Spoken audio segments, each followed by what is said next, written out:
Tauja ni chama cha kitaaluma kisichokuwa cha serikali kilichoanzishwa mnamo mwaka 2000. Tauja ni chama shirikishi cha chama cha majaji wanawake duniani IAWJ. Wanachama wa Tauja ni majaji na mahakimu wanawake waliopo kazini na wasio kazini katika ngazi zote za mahakama ya Tanzania bara na visiwani. Leo hii Tauja inaadhimisha miaka 25 tangu kuanzishwa kwake. Kabla tujaanza kuangazia miaka 25 ya Tauja, hawa ni baadhi ya majaji wakielezea safari zao za kuwa wanasheria na kipi kiliwasukuma kuingia kwenye tasnia ya sheria. Kusema kweli, toka nimeanza kusoma shule toka primary mpaka na kuja kumaliza sekondari, nilikuwa na ari kubwa ya kuwa mwanasheria. Nikawa hata wakati huo enzi zetu tunakuwa hiyo miaka hiyo ya 70. Ndio. Ukiandika kwenye kuna kitabu kinaitwa autograph. Kiletewa na wenzako ukiandika your ambition. Naandika to be a lawyer. Kwa kweli, kwa hiyo nilikuwa nayo hiyo katika akili yangu, na baadaye nikaamua kusomea sheria. Nimesoma chuo kikuu cha Dar es Salaam. Mimi nilikuwa nafikiri zamani, mnakumbuka kulikuwa kuna mambo yale kujaza autograph na nini, kama unakumbuka. Most of the time wakati pale kujaza kwamba unapenda kuwa na kazi gani, nilikuwa naandika kwamba nitakuwa lawyer au nitakuwa mwanasheria, reporter. Sawa sawa. Yani journalist. Sawa sawa. Most of the time nilikuwa naandika hiyo. Kwa hiyo nafikiri imenijia ile kazi ya mama na kazi ya baba kuwaona, kwa hiyo nilipendelea kwa hivyo.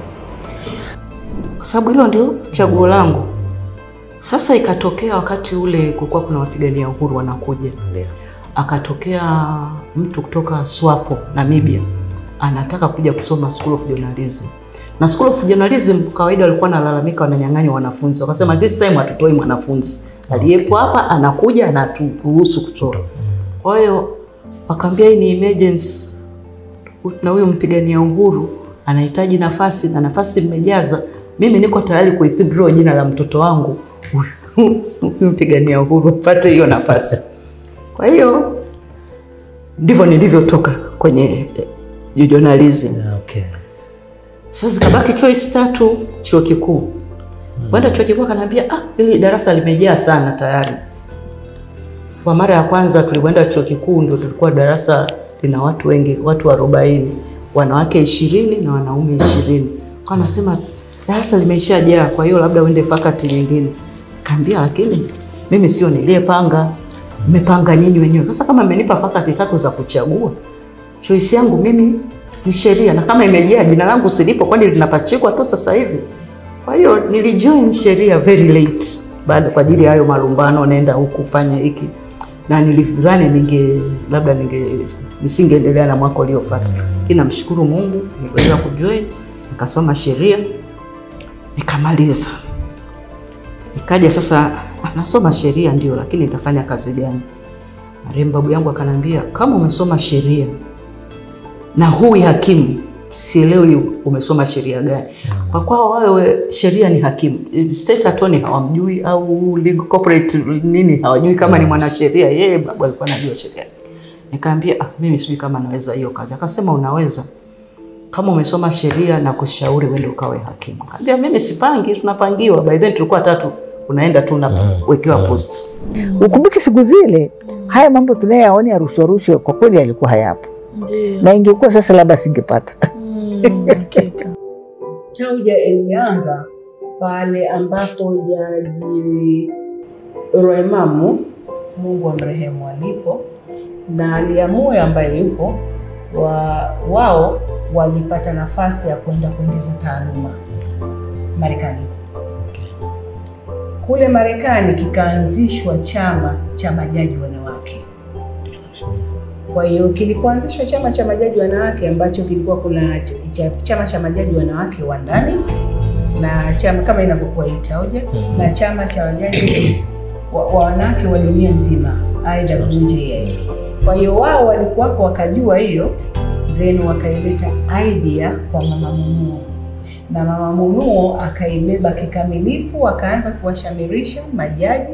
Walipoona majaji kipindi kile walikuwa kidogo sana wanawake, wakawatia na mahakimu. Kwa hiyo kikawa chama cha majaji na mahakimu. Kwa hiyo walipopata idadi kubwa ndipo walipoweza kujiunga na kile cha Umoja wa Mataifa, kwa sababu kile kilikuwa kinataka idadi fulani itimie. Tauja yenyewe Ndio. inatokana na sisi kuingia kwenye chama cha majaji wanawake duniani. Okay. Na huko kwenye chama cha majaji wanawake duniani, majaji na mahakimu wanawake duniani, tuliingia baada ya mama mmoja Marekani ambaye alikuwa rais kwa wakati ule wa chama hicho, Ali Mpakti, ambaye sasa bahati mbaya kwa mwaka jana alikuja Tanzania. Ndio. Na alipokuja Tanzania akawa ameenda kwenye mbuga za wanyama huko Arusha. Somehow alikuwa na simu yangu, akanipigia. Akaniambia, wewe ni Jaji Munuo? Nikamwambia ndio. Nilikuwa mahakama kuu wa Arusha hapo. Nikamwambia ndio. Unaweza kuja mchana tukaja kula lunch together? Mimi akaniambia, mimi naitwa Ali Mpakti, ni president, ni rais wa chama cha majaji wanawake duniani. Sasa sikuwa namfahamu wala sikuwa nimemsikia hicho chama. Lakini aliniambia kwamba ni rais, nikaona huyu sio mtu wa kuumiza mtu. Kwa hiyo nikamwambia naweza kuja na mahakimu wengine 2 3 hivi labda. Ndio. Akaniambia njoo nao. Ndio. Tukala chakula cha mchana. Tulipokuwa tunakula chakula cha mchana ndio akatuelezea mambo ya chama cha majaji wanawake duniani. Mnamo mwezi wa 5 mwaka 1996, Jaji mstaafu Mheshimiwa Eusebia Munuo alipata mwaliko kwenda nchini Canada kuhudhuria mkutano wa chama cha majaji wanawake duniani. Kenya na Uganda wameshaanza kwenda kwenye mkutano hiyo. Sasa mbona sisi tuliwakualikeni nyinyi hamkuja? Tukaambia sisi hatukupata taarifa. Na kweli sikupata taarifa. Akasema tuseme, na tena walikuwa ndio wamediani wanafanya funding, kila kitu wangetulipia. Lakini bahati mbaya sana sikupata wala sikuona hiyo barua kabisa. Akasema tupitisha kwenye ubalozi na nini anyway. Kaambia sasa hebu tufanye hivi, kama kuna kitu kama hichi naomba mtuletee invitation moja kwa moja. Alafu sisi tutatafuta namna ya kuja. Sawa. Akasema ukinitawaletea, kwa sababu sasa mkutano unaofuata, huu mkutano alikuwa anatuitia ulikuwa Washington DC. 1991 ndio chama kimeanzishwa. Akasema the next meeting tunakwenda Canada. Ambaye kwa May 96. Kwa hiyo akasema tuwaletee invitation. Kweli ameondoka, kama wiki 2 baadaye nikapata invitation ya kwenda kwenye huu mkutano. Baada ya mkutano uliofanyika nchini Canada na baadaye nchini Argentina, mchakato wa kuanzishwa Tauja ulianza rasmi kama Mheshimiwa Munuo anavyotufafanulia zaidi. Tukawa tumeomba katiba kutoka katiba ya chama cha majaji wanawake huko Kenya, Uganda, ambao tayari wao tushafomu vyama vyao. Tukaja tukaangalia, tukazistadi. So wakati ya ile 98, 99 na 99 tukawa tayari tumesha draft constitution, katiba yetu ya Tauja. Ndio. Tumesha uliza namna ya kujisajili kwa under sheria ya societies ordinance kama NGO. Tukai tukalipia ada. Basi kwa hiyo tukaanzisha Tauja. Mnamo Januari 2011, Mheshimiwa Jaji Imani Aboud ikawa mwaka wake wa kwanza kuhudhuria mkutano wa Tauja toka ameteuliwa mwaka 2006 kuwa makamu mwenyekiti kutokana na kupata majukumu mengine nchini Kenya. Kwa hiyo sikuwa very active kwa sababu sikuwa nimesettle sana. Lakini 2011 nikasema nimejiunga kwenye chama, ngoja niende kwenye mkutano mkuu. For the first time sijui nini kinafanyika. Lakini najua malengo ya chama, nimeshasoma katiba. Kwa kweli ndipo ambapo kwa mara ya kwanza unahudhuria kwenye mkutano wa chama kikubwa kama hiki. Alafu ghafla unashangaa umechaguliwa tena kwa kishindo kuwa makamu wa rais. Nilimshukuru Mungu kwa sababu mimi naamini sana kila kitu ni mpango wa Mungu. Ndio. Mungu akisema hiki kinakuwa na hiki hakiwi. Kwa hiyo nikachaguliwa. Ilikuwa sio rahisi sana. Mwenyekiti alikuwa Mheshimiwa Kileo toka Mahakama ya Rufaa. Bidi nijifunze chini ya uongozi wa Jaji Kileo baada ya Mama Munuo. Nijifunze sana kuhusu masuala ya chama, program zake na activities tunazofanya. Ndio. Nimetumikia kwa miaka 4. Ndio. Na kipindi chote hicho naweza kusema namshukuru Mungu chini ya uongozi wa Mama Kileo na yale ambayo tayari alikuwa amefanya Mama Munuo na Jaji Kileo akiwa makamu wake. Tuliweza kuyaendeleza. Kulikuwa na program nyingi. By then kulikuwa na program ambazo zilikuwa tayari zinakuwa sponsored na development partners. Tulizikuta na mimi nilifaika katika kupata training of trainers TOT. Ndio. Wenye masuala sana tulikuwa tunajikita kuwafundisha judicial officers masuala ya haki za wanawake na watoto. Tunaweza tukayazingatia katika utumishi wetu wa kimahakama. Ni kwa kiasi gani mmefikia malengo yenu tangu kuanzishwa kwa Tauja nchini? Kwa kiasi fulani malengo yamefikika. Ndio. Sio kama hatusemi tumemaliza kazi. Lakini tunakwenda vizuri. Kwa sababu katika kuhusiana na chama cha majaji wanawake duniani tulipata pia access ya kuhusiana na United Nations Women's Organization ambayo inashughulika sana na masuala ya wanawake na watoto. Na kupitia kwao tukaweza kupata training programs. Ndio. Mafunzo. Sio kwa ajili ya wanawake, ya majaji na mahakimu wanawake tu. Maana Mheshimiwa Jaji Mkuu alisema hivi toka mwanzo, mnapofanya mafunzo yote msifanye nyinyi wanawake tu, majaji wanawake tu. Kwa sababu italeta rift. Kwa maana ya kwamba nyinyi mmefunguka macho. Sasa tusaidieni wote sasa. Tuende pamoja. Isiwe ikaonekane kwamba nyinyi mna mahakama yenu na wanaume wana mahakama yao.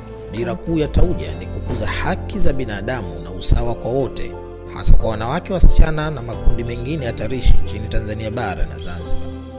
Kwa hiyo katika mafunzo yote tulioanza tukaanza na programs ambazo tulipata sponsorship za UN Women. Na tulifanya mafunzo tulianza 2001. Kumbuka tumeanza 2000 chama. 2001 tukawa na program mpaka 2003. Ilikuwa inaitwa haki, usawa na haki za binadamu. Sasa ambayo hiyo kwenye tuliandaa materials nyingi tu za mafunzo.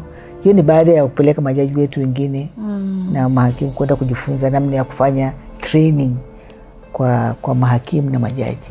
Kwa sababu training ya majaji ni tofauti kidogo. Sio rahisi sana umwambie jaji wa mahakama ya rufani eti twende kwenye training ya Taujaji. Kwa siku hizo. Kwa siku hizo. Hata kwa sasa kwa wengine wanaweza kaona ngumu kidogo.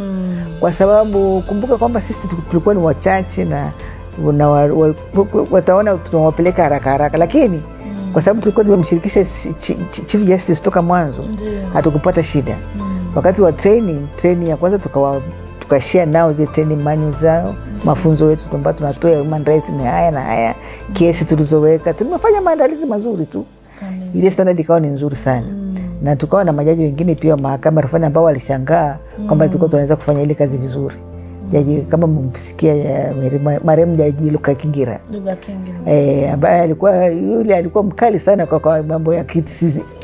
Lakini alitusupport sana. Akafurahi sana, akasema kama mnaweza kufanya mambo mazuri sana. Kwa hiyo wote tukufanya kazi kwa namna hiyo.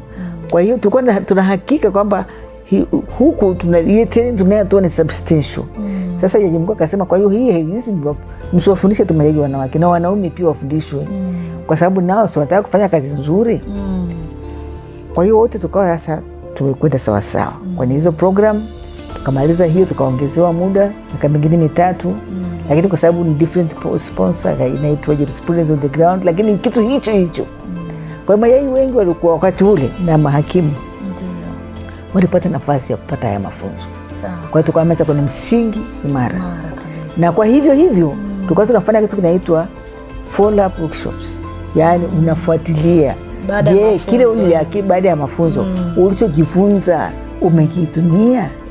Kwa hiyo ni hakimu anakuja au jaji anakuja na kesi zake ambazo ameamua na akatumia zile training ya mafunzo yapata ya human rights. Kama ni katiba, kama ametumia international human rights, kama ametumia sheria ya watoto. Kwa hiyo na sisi tunakumpile, tunapelekea wale walio sponsor. Wakaendeleza tena kwa miaka mingine mitatu. Sawa sawa. Tukaendelea mpaka 2010 tupata matraining na full sponsorship kwa namna hiyo. Kwa wanawake wanaoanza taaluma ya sheria, je, ni ushauri gani wa kipekee unaweza kuwapa kuhusu kushinda changamoto za kijinsia na kufikia mafanikio? Kila mtu ana changamoto, lakini nasema changamoto kazini, unataka mafanikio, unataka promotion, naomba ufanye kazi kwa ufanisi, kwa bidii, kwa maarifa, hekima na busara. Usitafute njia za mkato. Hizi njia za mkato ndio tunaanza sasa kuchochea mambo mengine. Sasa kuja na mambo ya rushwa ya ngono, mambo ya sijui nini. Hizi hazistahili. Kuanzia kwenye kanda headquarters mpaka huko kwenye mahakama zote za wilaya za mwanzo huwa tunatoka na kutoa elimu. Na mara nyingine tunafanya mahakama za mfano moot court kuonyesha madhara. Yanakuaje, kuna madhara gani katika ukimnyanyasa binti, mtoto wa kike? Kuna madhara gani ukimnyanyasa mkeo? Unasema labda kumpa domestic violence, unavompiga mkeo mpaka unafikia mahali tumeona instances watu wanauana. Kwa katika ndoa au kwa wenye urafiki wa mwanaume na mwanamke. Tumekuwa tukitoa vijarida mbalimbali kuonyesha madhara na kuwaambia watu unavyoona dalili hii basi kimbilia huku kutafuta haki yako, ripoti polisi, then nenda mahakamani, ifunguliwe kesi. Tumeona kesi za ubakaji watoto wadogo wa kike. Wanabakwa sasa hivi nafikia mpaka mtoto wa miezi kadhaa, baba mtu au kaka mjomba anabaka. Tunaeleza madhara yake na tunasema ni namna gani unaweza kupambana na masuala hii na namna gani wazazi wasiweze kuficha ukweli wa yale yanayotokea ndani ya familia. Kwa mfano kesi za ubakaji, tunajua watu wengi suspects ni ndugu ambao tunaishi nao ndani ya nyumba moja au wamekuja kututembelea. Katika kuadhimisha miaka 25 ya Tauja, kuna matukio mbalimbali katika kazi za kisheria zilihamasisha mabadiliko makubwa katika maisha ya mtu au jamii. Nimekuwa nasikiliza kesi, lakini ili tukio huwa napenda kulisimulia. Nilikuwa tu njiani siku moja natembea. Toka kazini nenda zangu nyumbani. Kutokea mtoto akanisalimia, shikamoo mama. Unaweza unanikumbuka? Kaambia labda unikumbushe. Akaniambia mimi ulinifunga.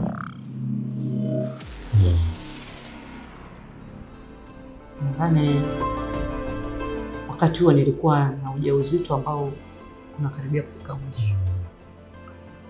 Alafu nakutana na mtu anakuambia mimi ulinifunga. Rohoni nilisali tu, Mungu nisaidie unipokee. Kwa sababu sikujua ana bunduki, ana kisu, ana nini. Yaani sikujua kitakachofuatia ni nini. Kwa hiyo alivyoniona kwamba nimechanganyikiwa kwa namna fulani, akasema hapana mheshimiwa, mimi ulinisaidia sana. Nice. Akasema kivipi? Akasema ulinifunga kwa lile kosa nililifanya na nimetumikia kifungo changu, na nilivyokuwa natumikia kifungo nikaingia kwenye upande wa furniture kutengeneza samani, nimejifunza na sasa hivi mimi ni fundi seremala mzuri, nimeanzisha workshop yangu. Pamoja na kwamba alinishtua, lakini baadaye unajua umemfunga mtu ametoka jela, alafu anakuja anakushukuru. Hiyo peke yake kidogo ilinipa faraja fulani kwamba okay, tunapokwenda kule kuna wanaoweza kutoka wakajirekebisha wakawa raia wema. Lakini ngale wengine wanatoka wanarudi, lakini pia kuna ambao wanaweza wakatoka wakawa raia mwema na akabadilisha maisha yake. Kwa hiyo nilishukuru kwa hilo. Kwamba angalau huyu mtu mmoja, pengine wako wengi zaidi, lakini huyu mmoja aliyepata ujasiri wa kuja kuniambia, nikashukuru. Sawa sawa. Nini matarajio yako ya miaka 25 ijayo ya Tauja? Na wito gani unatoa katika kuhitimisha? Tunangependa kupata neno lako, rai gani unatoa kwa Tauja na wanawake na wananchi kwa ujumla? Na pia tuangazie kwa upande wa mahakama, unatoa wito gani? Kwanza kwa mahakama, naona kwa kweli mahakama sasa imekuwa ni mahali pazuri sana pa kufanya kazi. Teknolojia imesaidia sana kubadilisha maisha, kuboresha huduma zetu. Ndio. Kwa hiyo kitu cha kwanza, hata mazingira ya kazi tu yamebadilika sana.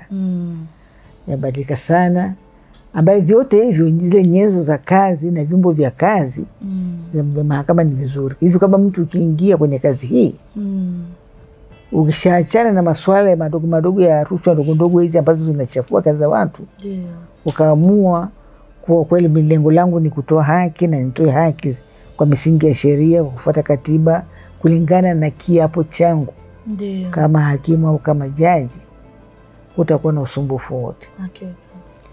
Na pia viongozi wa mahakama, kwa maana ya jaji mkuu, majaji wakuu ambao tumekuwa nao, ni watu waelewa sana, watu waelewa sana tu, na watu ambao kwa kweli wanawezesha wale wanaofanya kazi chini yao kuweza kufanya kazi zao vizuri.